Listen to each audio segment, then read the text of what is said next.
اور الٹیمیٹلی اس کے باوجود وہاں پہ پرائس ہائک ہو گئی. اور پھر 1000 چیزیں ہیں جو سری لنکا کے کیس میں بتائی جا سکتی ہیں, میں نے صرف آپ کو ایک دو موٹی بتائی ہیں. اور لیبنان میں کیا ہوا آپ وہاں سر پہ سری لنکا میں آگ لگنے کی وجہ سب سے بڑی ایک ہی تھی جو ہمارے ہاں بھی ہے, وہ ہے آپ کے پاس ڈالر نہیں ہے. سری لنکا کے پاس بھی ڈالر نہیں تھا, وہاں وہ آئل امپورٹ کے لیے بھی ڈالر نہیں تھا, جہاں سے پھر وہ مظاہرے شروع ہو گئے, رائٹ شروع ہو گئے. آپ نے اس صورتحال سے ابھی تک بچے ہوئے ہیں, اس میں آپ کی اسٹیبلشمنٹ ساتھ کھڑی رہے تو آئندہ بھی آپ شاید 6 مہینے سال بچ جائیں گے اس سے, آپ کو مڈل ایسٹرن کنٹری سے, دوست ممالک سے, سعودی عرب سے کچھ مدد مل جائے گی, لیکن آپ کو اس سے نکل کے آگے گزرنا میں آپ سے پڑے نہیں گا. ایگری کرتا. نہ میں ملک صاحب آپ سے معذرت کے ساتھ, آپ بھائی ہیں, میں آپ سے ایگری نہیں کرتا. میں نے یہ جو آپ کو باتیں بتائی ہیں, یہ جس دن ان کی آئل خریدنے کے لیے ڈالر نہیں تھے, یہ اس سے 4 مہینے پہلے کی میں نے باتیں بتائی ہیں کہ یہ سارے وہاں کام ہوتے رہے, وہاں اسی طرح امپورٹ بند کی گئی, وہاں اسی طرح وہ IMF کے پاس نہیں گئے جب انہوں نے جانا تھا, وہاں ان کے پاس کھادیں اور پیسٹیسائڈز تک بند ہو گئے. ان کی فوڈ 6-8 مہینے پہلے سے نالائکی شروع ہوئی, فوڈ سیکسٹری ہوگی بیکاز وہاں سے ان کی فصلیں جو ہیں ان کے لیے ٹائم کے اوپر وہ یوریا تک نہیں پہنچ سکا, DAP تک نہیں پہنچ سکا. ہوتے ہوتے ایک دن ایسے آیا, پتہ چلا کہ ایک تیل کا جہاز خریدنے کے پیسے نہیں تھے. تو ہم آلموسٹ وہی چیزیں جو ہے, اور اسٹیبلشمنٹ ساتھ کھڑی ہو کے آپ کو یہ ٹرسٹ اور ہمت تو ہو سکتی ہے, بس اسٹیبلشمنٹ نے گھروں ڈالر تو نہیں دے چھڑنے. تو ایشو تو آپ کا پھر وہیں پہ آ کے کھڑا ہو گیا. ایشو تو یہ ہے شیخ وقاص صاحب, زبیر صاحب, میں 1 منٹ آپ کو بتا رہا ہوں. میں جی اس میں یہ دیکھیں, میں سملیرٹی میں یہ نہیں کہہ رہا کہ سر ایک مجھے اگر دے دیں 1 منٹ. نہیں میں یہ نہیں کہہ رہا کہ ایگزیکٹ ہے, بہت سی قدریں جو ہے, مگر اس وقت تک پاکستان میں وہ حالات خوراک کے نہیں ہوئے جو اس وقت سری لنکا میں تھے, مشترک نہیں ہے. بہت سی چیزیں ہیں جو کامن ہے, بالکل ایک جیسی ہیں, اور بہت سی ایک جیسی نہیں ہیں. اسی لیے آپ ابھی تک یہاں پہ کھڑے ہیں. آپ لیبنان میں چلے جائیں, آپ کا اور ان کا کیس کسی حد تک مشترک ہے, کسی حد تک نہیں. بٹ جسٹ بیکاز آپ کا کیس ان کی طرح پورا 100% نہیں ہے, اس کا مطلب یہ نہیں ہے کہ ہمارے کرتوتوں کی وجہ سے ہم وہیں نہیں پہنچنے لگے جہاں وہ پہنچ گئے ہیں. ہمارے پاس پھر بھی رب کی مہربانی سے وقت ہے, ہمارے پاس ٹائم ہے اپنے آپ کو ٹھیک کرنے کا, کوئی ایسا سلوشن نکالنے کا کہ ہم اس مصیبت کی طرف نہ پہنچیں جہاں لیبنان اور سری لنکا پہنچ گئے. ہمیں فلپینز کی طرح کرنا چاہیے. میرا خیال ہے پھر ٹائم کم ہوتا ہے. میرا خیال ہے لیٹس ایک تو دیکھیں, ایک ڈیفرنس آپ نے ایمفسائز کر کے کہا, اور وہ بات آپ صحیح کر رہے تھے کہ سری لنکا کو جب IMF کے پاس جانا تھا وہ نہیں گئے. میرا خیال ہے وہ آپ ہمارے اوپر نہیں الزام لگا سکتے کہ ہم IMF کے پاس کب نہیں گئے. ہم IMF کے پاس, یہی تو سب سے بڑا رولا تھا جب ووٹ آف نو کانفیڈنس ہوا ہے, جو فیبرک میں جو عمران خان کی حکومت نے فیصلہ کیا, اور اس میں انہوں نے خلاف ورزی کی, اور بھرپور انداز سے خلاف ورزی کی, اور بہت ہی غلط فیصلہ. ایک تو یہ انہوں نے یوکرین اور رشیا کی وار شروع ہو چکی تھی, اور پوری دنیا کو پتہ تھا کہ انٹرنیشنل آئل پرائسز اوپر جائیں گی اگلے چند دنوں, ہفتوں, مہینوں میں, یہ سب کو پتہ تھا. عمران خان صاحب نے کیا کیا, اپنے ووٹ آف نو کانفیڈنس سے بچنے کے لیے کیا پاپولسٹ ایک فیصلہ کیا کہ جی ہم قیمت کو کم کر رہے ہیں, اور ساتھ میں یہ بھی اعلان کر دیا کہ اگلے 4 مہینے فریز کر رہے ہیں. اب انٹرنیشنل آئل پرائسز اوپر جا رہی ہیں اور وہ کہہ رہے ہیں میں نے فریز کر دیا. So that was the reason. تو ہمیں یہ تو بالکل 100% پتہ تھا. ہمارا کویسچن ہی یہ تھا ووٹ آف نو کانفیڈنس سے پہلے کہ کیا ہم کس طرح سے IMF کے پاس واپس جائیں گے اور ان کو اپنا کانفیڈنس دے کے ریسٹور کروا سکیں گے, اینڈ دیٹ وی ڈیڈ. سو ہم یہ تو نہیں کہہ رہے کہ ہمیں IMF, اور پہلی دفعہ بھی میں نے جواب میں یہی کہا تھا کہ IMF is fundamental to Pakistan at least short term to medium term financial viability اگر ہم نے صحیح رکھنی ہے. کیونکہ IMF ایک سٹینڈرڈ ہے جس کو اگر ہم ان کے جو بھی ڈیمانڈز ہوں گی, اور مشکل ڈیمانڈز ہوتی ہیں, کوئی آسان تو ہوتا نہیں ہے, لیکن آپ کو فلفل کرنی ہے. وہ مشکل فیصلے اس لیے ہوتے ہیں کہ وہ پاپولر نہیں ہوتے ہیں اور عوام پر اثر انداز ہوتے ہیں, اور عوام کا ریئیکشن آتا ہے. جواب دے دے تو جی جی جی میں صرف یہ پوچھنا چاہتا ہوں, میں کوئی PTI کا نمائندہ میں نہیں ہوں یہاں پہ, میں ایز این انڈیپینڈنٹ میں یہاں پہ بیٹھا ہوں, ملک صاحب کو بھی اندازہ ہے. میں صرف آپ سے یہ پوچھنا چاہتا ہوں کہ جی عمران نے کیا, آپ لوگوں نے اس کے باوجود بڑے شوق سے عدم اعتماد کر کے, بڑی مدد امداد کے ساتھ ان کے بندے اٹھا کے آپ وزیر اعظم بھی بن گئے. چلیں یہ بھی ٹھیک ہو گیا, آپ نے کچھ تو سوچا ہوگا نا اب. اور اتنے سمجھدار آپ جیسے لوگ, اور ڈار صاحب جیسے, اور مفتاح, خیر مفتاح کے تو اس وقت آپ جیسے خیالات نہیں ہیں, ان کے تو خیالات ڈار صاحب کے بارے میں بھی کچھ اور ہیں. میں صرف یہ سوال پوچھنا چاہتا ہوں کہ قصور کسی کا بھی تھا, اس وقت ڈرائیونگ سیٹ کے اوپر آپ بیٹھے ہیں, ہن سانو اس مسئلے چکٹ دیکھے ہوئے ہو, ہمیں کیسے نکالتے ہیں؟ کوئی طریقہ ہے بھئی ہم اس عذاب میں سے نکل سکے؟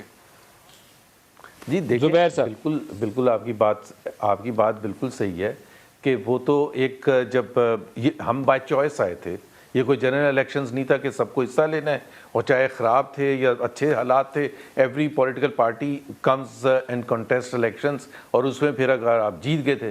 یہاں ہمارے پاس چوائس تھی, we could have delayed the whole thing, we could have not gone for vote of no confidence. تو آپ کا وہ سوال کا پوائنٹ بالکل ویلڈ ہے کہ ہم نے ظاہر سے بات ہے کچھ سوچا ہوگا کہ ووٹ آف نو کانفیڈنس کر رہے ہیں اور یہ مشکل ترین اکنامک چیلنجز اپنے اوپر لے رہے ہیں, اور صرف 1.25 سال رہتا ہے, 1.25 سال میں آپ وہ سب نہیں کر سکتے جو کہ ایک نئی حکومت 5 سال کے ٹینیور میں آ کے فیصلے کرتی ہے, جس کے بینیفٹس 2 سال کے بعد, 1.5 سال یا 2.5 سال کے بعد آتے ہیں. تو یہاں ہمارے پاس وہ چوائس اور لگژری نہیں تھی, لیکن اس کے باوجود ہم نے یہ لیا.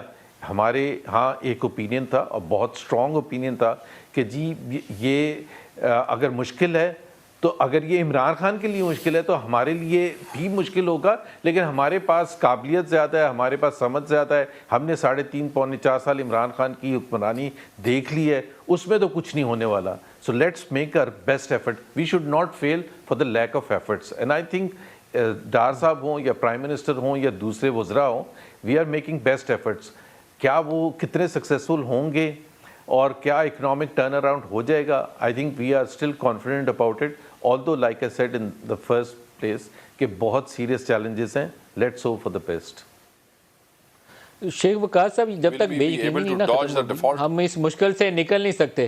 شیخ وقاص صاحب, کیا انتخابی عمل جو ہے اس بیج کینی کو ختم کر سکتا ہے, اور انتخابات اس صورتحال کے بڑا اندر اچھا, ابھی تو نہیں ہو سکتے؟ مطلب اگر جو کہتے ہیں عمران خان یہ سمجھتے ہیں کہ 60 روز میں انتخابات ہو جائیں گے, 60 روز میں الیکشن نہیں ہو سکتے. میری بات سنیں. میرے خیال میں انتخابات جو ہے بالکل انسرٹنٹی کی جو سچویشن ہے وہ, اور ایڈوکزم جو اس وقت اس ملک میں چل رہا ہے, بالکل اس کو ختم کر دیں گے. خواہ کسی کی بھی حکومت بنے, خواہ ملک صاحب کوئی بھی الیکشن جیتے, کوئی باہر کا بندہ اس لیے بھی آپ کے ساتھ اس وقت ڈیل کرنے کو تیار نہیں ہے, کیونکہ روز میڈیا دے ہوتے امپریشن بن جاتا ہے کہ حکومت 3 مہینے میں گئی, انتخابات ارلی ہو رہے ہیں. انتخابات اگر بالکل وقت پہ بھی ہوتے ہیں تو 11 مہینے بعد انتخابات ہیں. کون آپ کے ساتھ بیٹھ کے اس وقت معاہدے کرے گا جو 11 مہینے کے اندر آپ ان کو آنر کر سکیں گے؟ ان کو پتہ ہے پاکستان ہے, پتہ نہیں کون آئے گا تو آگے پھر پتہ نہیں ساڑھے نال کی کرے گا. سو اس وقت ایک انسرٹنٹی کی سچویشن ہے. اس میں آپ کو مثال دیتا ہوں فلپینس کی. فلپینس ڈیفالٹ میں گیا, الیکشن ہوا, الیکشن کے بعد جو صاحب وزیر اعظم بنے, انہوں نے ہارنے والی پارٹی کو اپنے ساتھ بلا کے بٹھایا اور آ کے کہا کہ دیکھو ملک ہمارا ہے, ہم ڈیفالٹ میں ہے, کرائسس ہے, تباہ ہو رہے ہیں, اب معیشت نکالنی ہے, اکٹھے ہو کے کوئی فیصلہ کرتے ہیں. سارے پولیٹیکل ڈیفرنسز اٹھا کے باہر پھینکے, اکٹھے ہو گئے. اکٹھے ہونے کے بعد ایک اکنامک کاؤنسل بنائی, اس کو انہوں نے اپنی کورٹ اور اپنی اسمبلی سے بھی زیادہ طاقت دے دی کہ اس کے فیصلے کو کوئی چیلنج نہیں کر سکتا. حکومت اور اپوزیشن نے مل کے بنائی.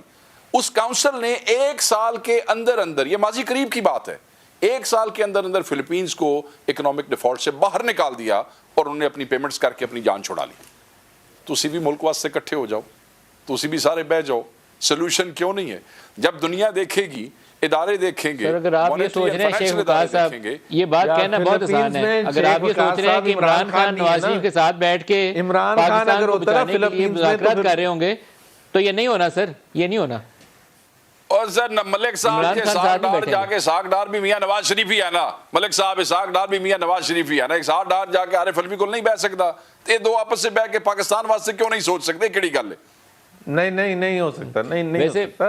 وقاص صاحب, میں ویسے پرزور ہم بھی ہوں زبیر صاحب اس چیز کا, آپ لوگوں کی انائیں اس ملک سے اوپر میں پرزور ہم بھی اس چیز کا کہ اسحاق ڈار چل کے چلے جائیں لاہور, اور عمران خان اگر ان کے چل کے آنے سے مان جاتے ہیں تو منا لیں ان کو, تاکہ اس ملک سے فساد ختم ہو جائے. یہ میں ساڑھے حلقی ہوندہ ہے, جس لئے ساڑھے ملک صاحب ساڑھے حلقی ہے, جدو کوئی رولا نہیں بک رہا ہوندہ نا, اور کوئی ضد کر جاتا ہے تو اسی بڑے چودھری بھی ہوئی, ایم این اے بھی ہوئے, ہم چل کے اس کے گھر چلے جاتے ہیں. اور یار تو ضد کر رہے ہیں. وقاص صاحب میری بات سنیں, یا تو ہمیں پتہ نہ ہو عمران خان کا, مطلب سب کا ہی پتہ ہے نا, ایک آپ کی ہسٹری ہوتی ہے, اس کے بیسس پر آپ اوپینین فارم کرتے ہیں. آج کے وقت عمران خان کے بارے میں جو اوپینین ہے, اور ہمارا اسٹرانگسٹ پاسبل اوپینین ہے, اور ہم نے یہ ڈیل ہوتے ہوئے دیکھا ہے. 3.5 سال تک وہ حکمران تھے نا, اپوزیشن میں نہیں تھے, اس وقت بھی ہاتھ نہیں ملاتے تھے, ایک سٹیپ آگے لے کے ہاتھ نہیں ملاتے تھے. There was critical meetings like for example فیبری 2019 میں جب انڈیا نے وہ ان کا جہاز آیا اور گرا یہاں وہ تھی پریزنٹیشن تھی، آرمی لیڈرشپ کی طرف سے تھی، تمام پولیٹیکل پارٹیز کو بلایا گیا، تمام پولیٹیکل پارٹیز کے لوگ آئے، Peoples Party, JUI, PMLN, PTI, Shah Mahmood Qureshi, Asad Umar, سارے تھے. ایک شخص نہیں تھا، اور جو کہ جس کو ہونا ضروری تھا، نیشنل ایشو تھا، Imran Khan, because he can not be part of anything جس میں وہ آگے بڑھ کے اس کو ہاتھ ملانا پڑے. اور یہ ایک ایگزامپل میں نے دی ہے، اور یہ اتنی سیریس تھی کہ ہم وار ہونے والی آپ ٹھیک کہہ رہے ہیں. اور اس وقت جی دس از دا پرابلم. اگر آپ منا کے لا سکتے ہیں تو بہت اچھی بات ہے. پروگرام کا وقت ختم، آئندہ آنے والے دنوں میں اور ڈسکس کریں گے. محمد زبیر صاحب، شیخ وقاص اکرم صاحب، دونوں کا بہت شکریہ. آج کے لیے اتنا ہی اجازت دیجیے. اللہ حافظ.